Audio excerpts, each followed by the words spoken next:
नमस्कार दोस्तों, मैं पुष्पेंद्र मेक इन्वेस्टमेंट ईजी मेरे यूट्यूब चैनल पर आपका बहुत बहुत स्वागत करता हूं।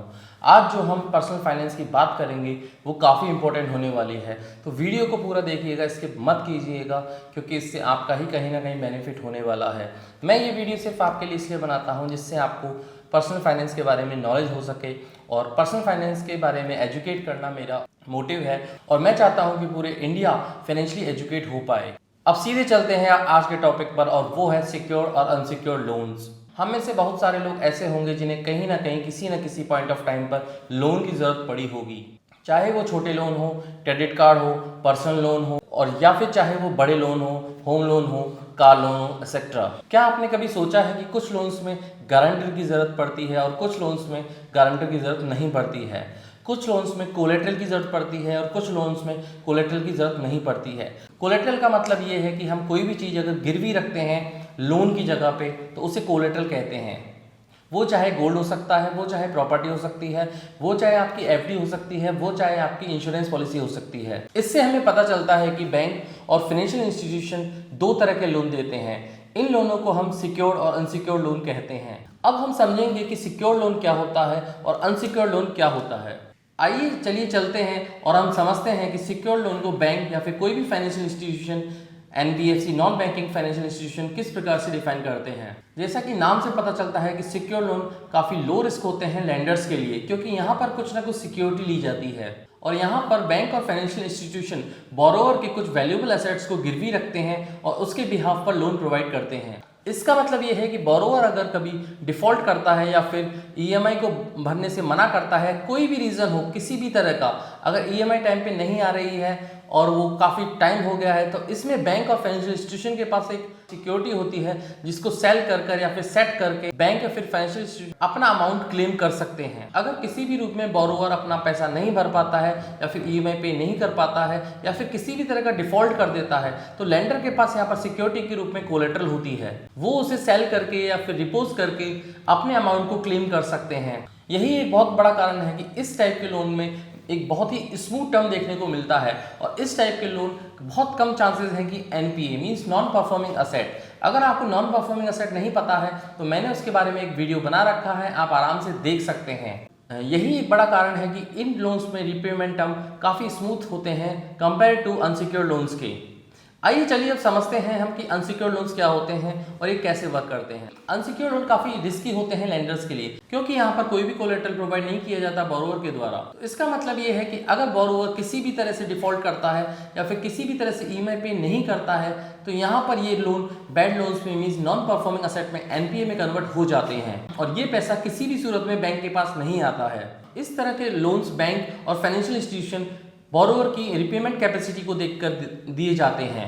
और जो सबसे इंपॉर्टेंट पार्ट आता है उसमें ये है कि यहाँ पर क्रेडिट वर्दीनेस को देखा जाता है, जो कि बैंक या फाइनेंशियल इंस्टीट्यूशन क्रेडिट स्कोर को चेक करके और कुछ अदर फैक्टर्स को देखकर ये लोन प्रोवाइड किए जाते हैं। यही एक बहुत बड़ा रीज़न है कि अनसिक्योर्ड लोन काफ़ी हाई इंटरेस्ट रेट पे दिए जाते हैं। चलिए एक टेबल के माध्यम से हम समझेंगे कि सिक्योर्ड और अनसिक्योर्ड लोन में क्या डिफरेंसेस होते हैं, जिससे आपको पूरी तरह से क्लियर हो जाएगा कि सिक्योर्ड लोन क्या होते हैं, अनसिक्योर्ड लोन क्या होते हैं। Number 1, collateral.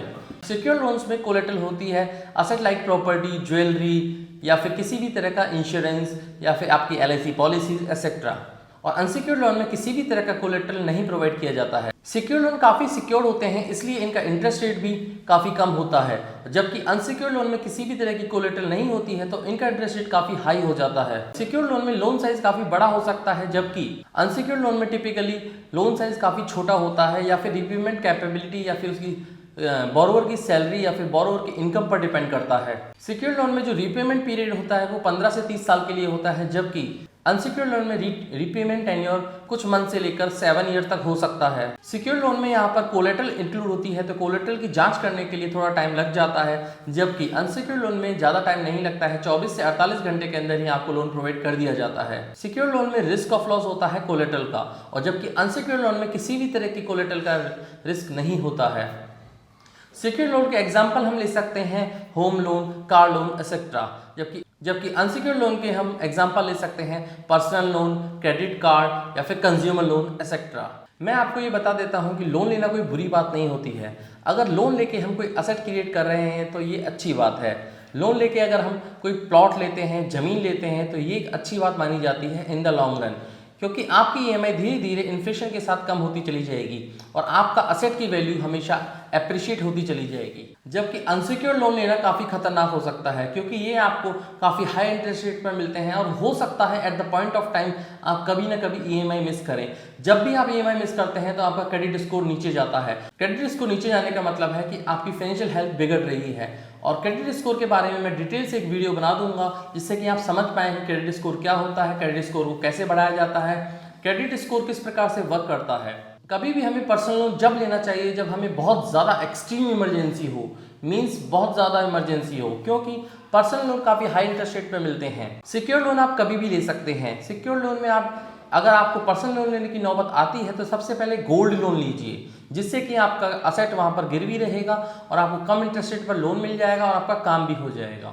आशा करता हूँ आपको आज का पर्सनल फाइनेंस का वीडियो काफ़ी पसंद आया होगा, और अगर आपको ये वीडियो पसंद आया है तो प्लीज़ मेरी इस वीडियो को लाइक कीजिए, शेयर कीजिए और कमेंट करना ना भूलें।